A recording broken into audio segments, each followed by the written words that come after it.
Hey there, ladies and gentlemen, boys and girls, children and senior citizens of all ages. It's the dynamic duo, the host with the most, myself, Rodimus Prime, and I'm War Machine MJ. And this is our paper review. Can't believe we actually got that right, mostly me. And we said it at the same time. Exactly. Yeah. But this is our paper review of Night of Champions. Now, Night of Champions was this past Sunday. Of course, as War Machine here says, it's the Night of Rollins. Night of Rollins. He had two big matches on the card, and we'll get into those in a second. But overall, what did you think of Night of Champions?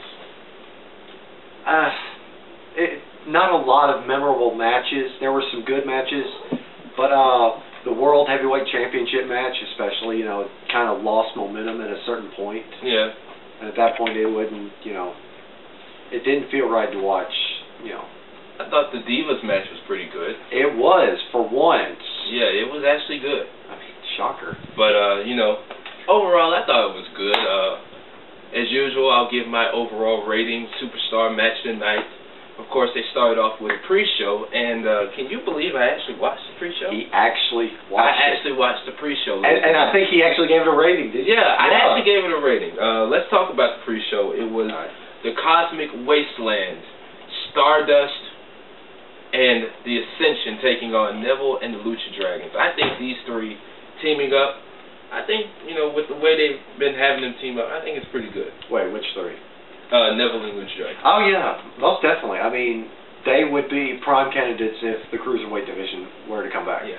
If they had, way back in the day, a six-man championship, I think those three would be champions. Oh, you mean a trios championship? Yeah. Well, I'm talking about, like Jim Crockett, six-man championship. But, some in Lucha Underground, something like that, trios championship. But overall, I thought this match was pretty good. I'll give the Cosmic Wasteland their credit. They did their thing, but not like Neville and Lucha Dragons. No. But with the closing minutes of the match, Stardust ran, Connor? I think it was Victor. Yeah, I can't tell neither one of them apart. What, the slimmer one of the Ascension? Yeah, he ran him into Neville. Neville was on the top rope about to hit the red arrow. And then Stardust hit his finishing move. And the Cosmic Wasteland won. This match lasted 9 minutes, 44 seconds. And you know what? I was actually going to give this a 3.5. I'm going to give it a 4. That is impressive. Yeah. First time here, folks. Rodimus actually gives the thing high praise. Yeah. Appreciate much. Both teams came out and did their thing, but, Hey, you're on. But anyway, let's get on to the main card of Night of Champions. It was the actual pay-per-view. The first match was the Intercontinental Bed, Bath & Beyond, or should I say now the Intercontinental Breakfast, Lunch, and Dinner, with these two in the match. Ryback coming in as champion, Mr. Feed Me More. Roundabout way for a joke, but okay. I mean, yeah. God, you put too much wordage into that. I'm sorry. That's what I call it. The joke is the Intercontinental Breakfast. Well, since it's bite-sized compared to everything else. Well, being that you got Ryback and Kevin Owens in there, yeah, you got to have lunch and dinner, and that's who is defending title against, Kevin Owens. Or as I type most of the time, Kevin Owens. Well, what did you think about this match, bro? I didn't think they'd start the night off with this match. Yeah. I thought it'd come in later, and to be honest, it just didn't stand out as much. I thought it was an okay match. I mean, yeah, it was good, but it just wasn't what you would expect. Yeah, it didn't catch my attention. Yeah, but Kevin Owens was just working on Ryback's shoulder the whole time. I mean, it was pretty much an advantage for him, and he really did his thing with that shoulder. Yeah. And Ryback tried to go for the shell shock, right to the eyes. Then the schoolboy, Kevin Owens, walks out the new Intercontinental Champion. I mean, it didn't even look like he got a rake on the eye. It just looked like he accidentally poked out the eye. Yeah, and I like that tweet he put it out for his son Owen. He said, Owen, this is for you. You can play with it when I get home. So I saw another picture this week where he actually had the belt. His son had the belt on his shoulder. So I'm pretty sure his son was proud to see his father win. Yeah. Like any kid would. proud to see Kevin own the Intercontinental title. But like we said... Yes, that is an actual tweet from us. Yes. Courtesy of this guy here. But anyway, as we said, Kevin Owens walks out of Houston, the new Intercontinental Champion. 9 minutes, 32 seconds. I gave it a 3.5. I don't know. It's definitely worth the Kevin Owens champion. Yeah, and here's a match afterwards that just continues to go on and on and on and on. I'm talking about Dolph Ziggler taking on Rusev. Now, before we get into this match, what did you think about Dolph Ziggler's ring gear? Really? A bit risque. Really? I mean, he had Lana, like, right there, like, yo. Down. I mean, that was just weird to see. That was. I mean, all that for a little head. I mean, come on. I mean, I can understand he's wanting new ring gear, but it looks like to me he was channeling his inner Shawn Michaels. He's been doing that, especially with his flops. Yeah, I'm talking about his ring gear, though. Yeah, I know. But like, all he's missing is like the chaps and like the little jacket that's like nothing but chains. I know, right? But Rusev, of course, he came out there with Lana. I mean, not Lana, Summer Rae. Anyway, Rusev came out there with Summer Rae, and Summer Rae really thought she was actually doing something in the match. She wasn't. Towards the end, she got a big old fit because the referee threw her out, and she decided that she was going to throw her shoes all over the building. She threw one shoe at the rentway, thought she was throwing her shoes at the referee. She ended up hitting Rusev. Ziggler got the zigzag, and Dolph Ziggler won. I guess you could say that Ziggler's victory was a shoo-in. Yeah, a big shoo-in. Another tweet courtesy of me. Yeah, and Summer Rae was just sitting there just in shock, like, what was going on? You know what I'm saying? And it was just, I actually thought this match was better than SummerSlam. Definitely. I mean, it didn't have a bullshit ending, or as Solid Monster would say, a fuck that. And it was actually longer. This match lasted 13 minutes, 47 seconds. I gave it another 3.5. Alright. So, yeah, it was, like I said, better than SummerSlam. Alright, the next match, speaking of tag teams. The next tag team, yeah. Yeah, the next tag team. But it was actually for the tag team titles. The New Day, coming in as champions, they're taking on the Dudley Boyz. What's your thoughts on this? I really thought this match was going to be, like a TLC or a tables match, given that's the Dudleys, they want to run this as far as they can go. I mean, it was a good match. Too bad, they had a bullshit ending. But it was pretty enjoyable. But what did you think of Xavier's hairdo, though? When you text me that picture. He looked like Ronald McDonald on track. He looked like, to me, a later version of, Al Sharpton. Al Sharpton. Yeah, he looked like... Yeah, I don't remember Al Sharpton having red hair. No, but I remember him being big and having a hairdo like that, but Xavier... And every 2 minutes having to style it down. Yeah, I mean, Xavier with that trombone, he's just really on it at this point. He's really good with the trombone. Yeah.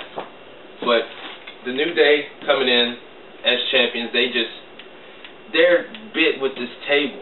Save the tables. And they try and turn hypocritic and try to break the table. Yeah. Of course, the Dudley Boyz won by DQ. Down. And because Xavier decided he was going to interfere in the match, and in the end, they decided they were going to beat down the Dudley Boyz until Xavier Woods went to Dudleyville. Xavier Woods went to Dudleyville, and he was just trembling like he'd been tased. Yeah, like somebody said, it looks like some Devon would do when he goes through a table. Or it looks like Big E's latest dance. Yeah. God, don't get me started on that. I don't know. I thought it was pretty funny how Monday Night Raw, New Day came out, complaining that, Xavier Woods got put through a table. Yeah. He had a decent sized chunk of the table, about yay big, stuck in his butt. I thought that was pretty funny. He did? No.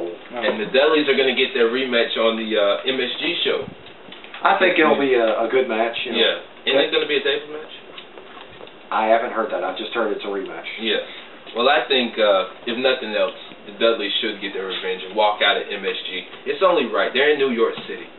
So, but, you know, who knows? We'll see what happens on October 3rd. 51-50. Yeah. But like we said, Dudley's got the win by DQ. This match lasted 9 minutes, 57 seconds. And I gave it a 4. Respectable. Alright. Now this match. Let's talk about the next one. It's for the WWE Divas Championship. Now, you heard what we had to say about it last week on Paper Preview. The preview show. Now, let's run down the stipulations. If Nikki Bella got counted out, pinned, submitted, or DQ'd, she would lose the title. In any way, shape, or form, Any whether way, it's shape, Twin form, Magic or or not. Champion's advantage, out the window. Yeah. Basically, of course, she came down there with Team Bella, being her sister Bree and Alicia Fox, the third wheel. Is it just me, or does Alicia Fox look really stupid in a tutu? She looks stupid. She does. I mean, But anyway, she's very tall, though. she is tall, I'll give her that, but she looks stupid in a tutu. Yeah.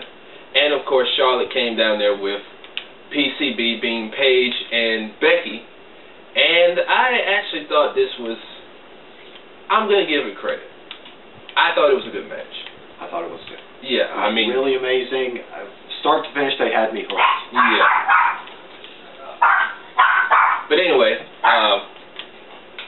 Nikki was working on the leg.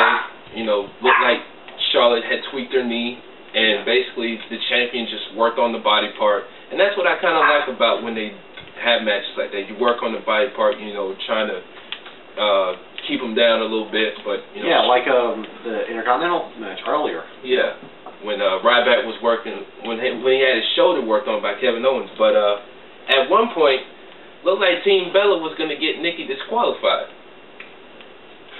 Almost. Almost. I mean, she just put a stop to it. Like, yo, what are you doing?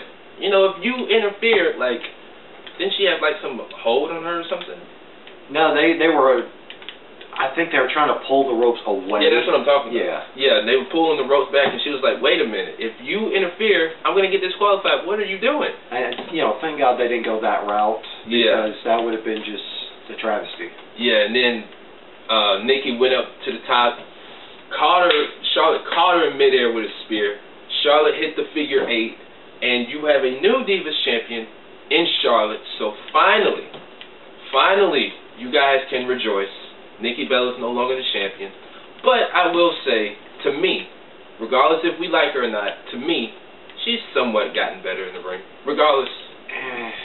You know, not really. I'm still not sold on Nikki Bella. I mean, you know. See? She's gotten better in the ring, see? Nah, I'm still not sold. Yeah. But anyway, you know, regardless of what you think of the Bellas, you know, she had a nice little run, but now it's over. You know, now people can actually get back to reality. Yeah. We'll see how this run with Charlotte does. I know she's going to be defending the title next month. Yeah. At Hell in a Cell. But I really liked the moment where when she won, you know, the raw emotion, she pointed to the sky being, you know, unfortunately her brother Reed unfortunately died of a drug overdose. Yeah. So, you It know, was Charlotte? Yeah.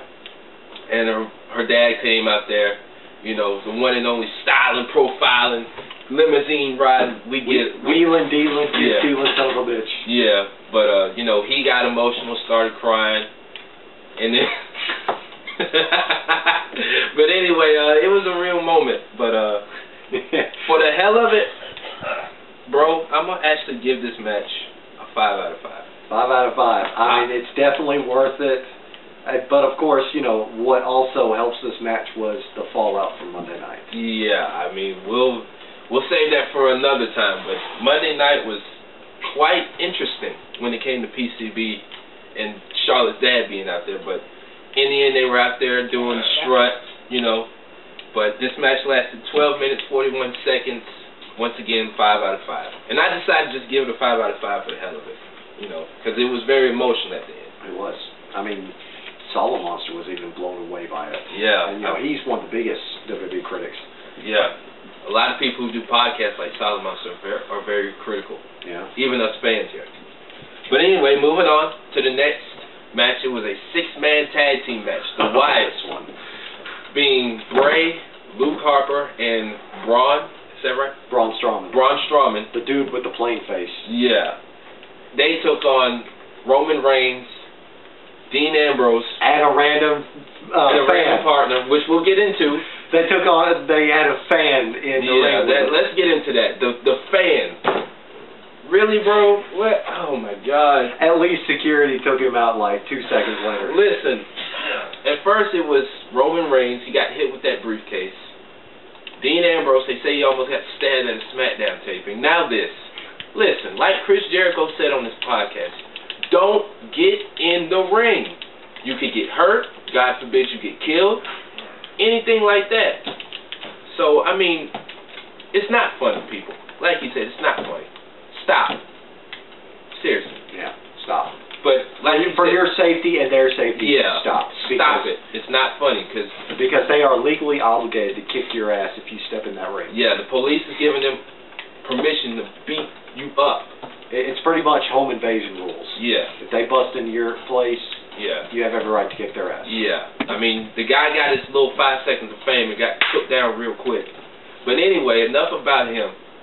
Their mystery partner was the one and only. Speak of the devil, Chris Jericho. Chris Jericho. Yeah. Had the old countdown when he first debuted, and then the crowd just got lit when he came out with the jacket and everything like that. I don't know. I thought it was pretty cool.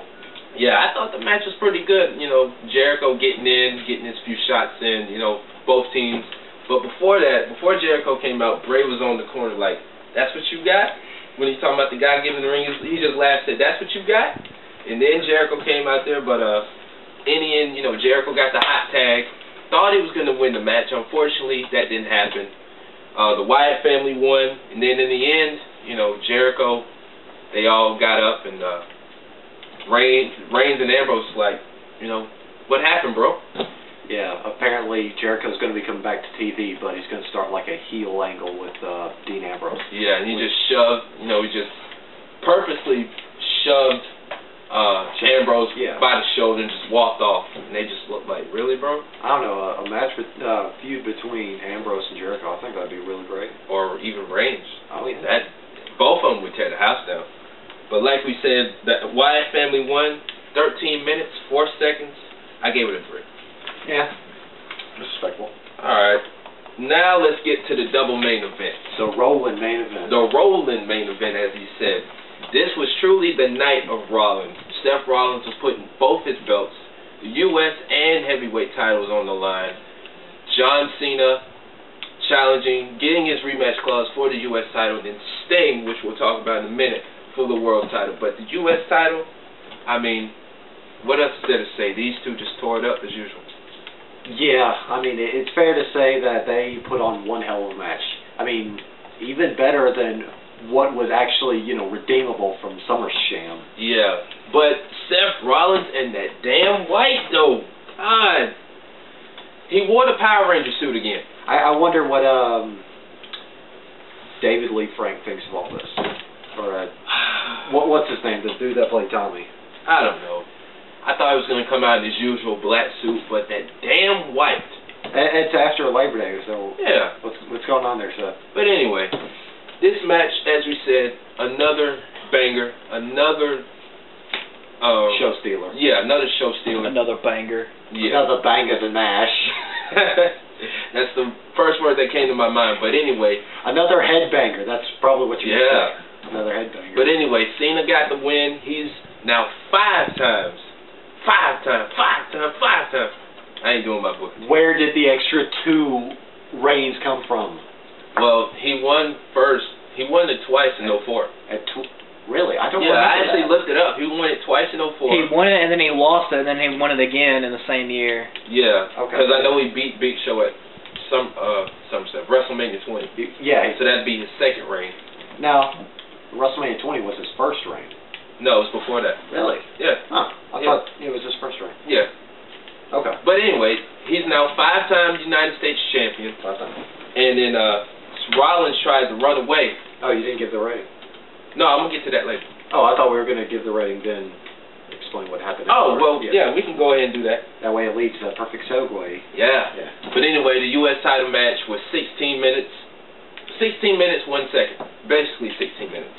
and it gets a 4 out of 5. Now, Rollins, he tried to be slick. He tried to just walk straight out of the building. Yeah, and Cena AA'd him on the floor, which was pretty bad. And then that's when Sting came out, and then they had their world title match. And then it was the epic showdown for the WWE World Heavyweight Championship. It was the White Ranger versus the Crow. But apparently the Crow almost died. And we're not saying that... That's a pretty bad joke. Yeah. Given the Crow movie, that's a pretty bad... Yeah. But what I'm getting to is Sting got hurt. Yeah, Sting got hurt really bad. Yeah, I mean... At first, I thought the first shot was, he got put through the announcer table. They didn't take out the monitors or anything. Yeah. Didn't he hit his head on the monitor? Yeah. He either came really close or he smacked his head on the monitor. I'm surprised he didn't get cut. Oh, yeah. But anyway... then came, a second turnbuckle powerbomb from Seth Rollins, which... The first one wasn't bad, but the second one is what really caused him to get whiplash in his neck. Then, he really couldn't continue the match. He kept collapsing every time he got up on his feet. Then they just said, okay, go ahead in the match. And, Sting, he did an interview earlier this week where he said he couldn't feel his legs when Rollins was covering him. And then Seth basically walked out as champion. And the match lasted 14 minutes, 56 seconds. Once again, Seth, he walked out with one belt, not two, one. I thought this match was really good up until, where Sting really got hurt. Yeah. And the crowd was really into it. Yeah. When they see this 65-year-old man doing like a crossbody from the top rope, they were just, they just blew up. I mean, even in his younger years, he still got it. Yeah, and the fans were chanting, "You still got it," which he still does at his age. Not many 56-year-olds can wrestle like he does. No. But, he tried to put him in the Scorpion Deathlock at one point, and he couldn't even stand up. Like, he was just hunched over because he was so hurt. I mean, as much as we watch this, you wouldn't want, whether you cheer, whoever you boo for, you don't want to see him get hurt because that stuff is really serious. Yeah. I mean, take Daniel Bryan, for example. When is he ever going to come back? Yeah. I mean, some of these injuries are just like, they're life-threatening or, career-shortening. Yeah. So, I mean, you just hope and pray for the best. You don't want to see nobody get hurt. Yeah. But anyway, this match got a 3.5. I was going to give it a 4, but because of Sting getting injured, I just said, 3.5. Yeah, that injury just buzzkilled that momentum. And then in the end, Sheamus come out there. To cash in. We thought he was going to cash in, and... Now, I gave a forecast on this. I said, there's a 75% chance he'll cash in. Yeah. Because they've just been, they haven't been dropping hints at all about this. Yeah. I mean, I don't think the bell even rung. No, the bell didn't even ring. And then that's when a certain somebody decided to come back. The Demon Kane. Well, I wouldn't even call him the Demon anymore. That gets wires crossed because, you got the Demon, Finn Balor. Yeah, you got I call him Big Red Monster. Big Red Monster, the Big Red Machine. Well, of course, Michael Cole was getting excited. He kept saying the Demon Kane. Yeah, but nobody pays attention to Michael Cole. Oh, yeah. Not even Michael Cole pays attention to himself. Yeah. Well, at least he did an interview with Triple H. He paid attention to his weight loss. Yeah. Michael Cole's been losing weight. So. But anyway, not that it matters. But the Big Red Monster came back. Yeah. And he planted Seth Rollins. Yeah, and then Shane was like, do it again, knowing you had a perfect opportunity to pin Rollins, walk out of Houston, Texas with the title. Instead, you decided to get yourself in a choke slam. To mess with the monster. Yeah, and you decided you were going to get yourself choke slam flat on your back. And basically, that's how the show ended. No, Tombstone to Rollins. Rollins got Tombstone. Yeah, he got Tombstone, and Kane just stood over both of them. That's basically how the show ended. What, 2, 3 titles changed hands? Yeah, 3 titles. Yeah, 3 titles changed hands. And if you look at it this way, with the exception of one title holder, everybody else has come from NXT. Yeah. Basically, the way the landscape of WWE is now. So hopefully, it'll be something different with the titles changing hands or titles staying the same. We'll see how it goes forward, moving forward. But moving on to end the show, Superstar and Match of the Night and overall rating. Superstar of the Night, I gave it to Charlotte, John Cena, and Xavier Woods. Even though he didn't do nothing, even though cost his team the match. And went through a table. But that hairdo. That hairdo, though. I decided to give him Superstar of the Night because of that damn hairdo. Match of the night, the Divas Championship match and the U.S. title match. Overall rating, I thought Night of Champions was pretty good. I give it a 4. Not bad. So that is our review of Night of Champions. You know what time it is? It's plug time. Plug time. Devin Cook, as usual. Check him out on YouTube, Facebook, Twitter, Instagram. He's D Juckins on Instagram. You know, check him out. Check all his stuff out. He's got some pretty good stuff on his YouTube page for Devin Cook. Check that out. Yeah. Just make sure you don't watch it on an empty stomach. No. Yeah. Destiny? What's up with Destiny? Well, before we get to Destiny, Sarah, Dork, you can still watch her content, even though she's still on hiatus. But, you know, still watch. Yeah. Anyway, Destiny. We are in week 3 of Taken King, and the clan has lost one of its most prominent members, Pockets. He's retired from Destiny. What? I almost said retarded, but he retired. Pockets retired from Destiny? Oh my goodness. Personal reasons, we're not going to explain. Oh, that's between Pockets? That's doctor-patient confidentiality. Yeah. Yeah. But no, I'm still in the clan. I'm still, you know, looking for people, but we've got a network of people who are ready to help. You know how to find me, PhoneShop135 on Xbox 360. WonderShop, same way you see it on the YouTube page, is the clan. You can still look Pockets up on Xbox, he just won't play Destiny. He'll play other stuff except for Call of Duty. What about Malcolm? Malcolm, yes. On PS4, look up M. Robinson 2, all caps. He'll be happy to help with whatever, as long as he gets some help in exchange. As usual, with us, our same old stuff. Like us, follow us, tweet us, subscribe to us. Spread our fame, infamy, and glory. That's right. Hail Shop. Yeah. Anything else before we go? Yeah. I guess next time we're going to see you guys is preview of Hell in a Cell. Oh, TNA's got Bound for Glory coming up. Really? October 4th. Are we going to preview that? If I'm off, we can. All right. So look out for that. If I'm off, if I'm going to be in the shop, paper preview of TNA's Bound for Glory, then preview of Hell in a Cell. Well, preview for Bound for Glory is surrounded by ifs. Yes. Preview for Hell in a Cell is definite though. Yeah, so Bound for Glory, big question mark. Hell in a Cell, definitely. One more thing. Anything else before we go? I can't think of anything else. Oh, well. That's all we got for paper review. I'm Rodimus Prime. I'm War Machine MJ. And Pockets is over there playing Halo. The Master Chief Collection. Get it now on Xbox One. And we'll see you guys next time. Bye-bye.